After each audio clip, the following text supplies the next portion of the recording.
सर्वप्रथम सर्वांना श्री स्वामी समर्थ. सर्वांच्या चांगल्या इच्छा पूर्ण होत हीच स्वामींचरणी प्रार्थना करून आजच्या व्हिडिओला सुरुवात करते.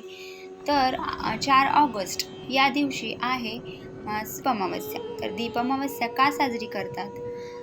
तर यामागे कारण असं आहे की आषाढ महिन्यातला शेवटचा दिवस हा अमावस्येचा असतो. कारण त्याच्या दुसऱ्या दिवशीपासून पवित्र असा श्रावण महिना सुरू होणार असतो आणि त्या दिवसाचे स्वागत किंवा त्या महिन्याचे स्वागत आपण दीप-अमावस्या साजरी करून करत असतो.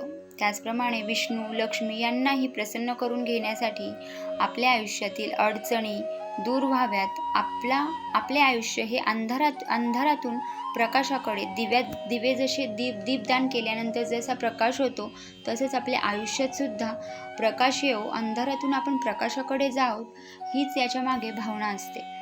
तर त्याचप्रमाणे तुम्हाला या दिवशी दक्षिणेला एक कणकेचा दिवा करायचा आहे आणि तो दिवा दक्षिणेला तोंड करून किंवा दक्षिण दिशेला प्रज्वलित करायचा आहे.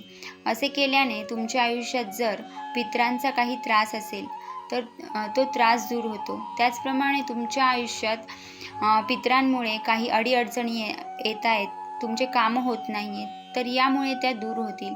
तसेच पितरांचे शुभ आशीर्वाद लागतील. तुम्हाला माहीत आहे पितृ जर अतृप्त असतील तर आपले आयुष्यसुद्धा तसेच उलटे फिरू लागते.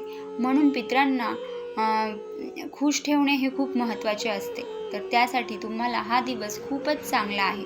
यामुळे पितृ नक्कीच खुश होतील आणि त्यांचे शुभ आशीर्वाद तुम्हाला लागतील. म्हणून तुम्हाला दक्षिण दिशेला हा दिवा लावायचा आहे. माहिती जर आवडली असेल तर व्हिडिओला लाईक करा आणि चॅनलला सबस्क्राईब करा.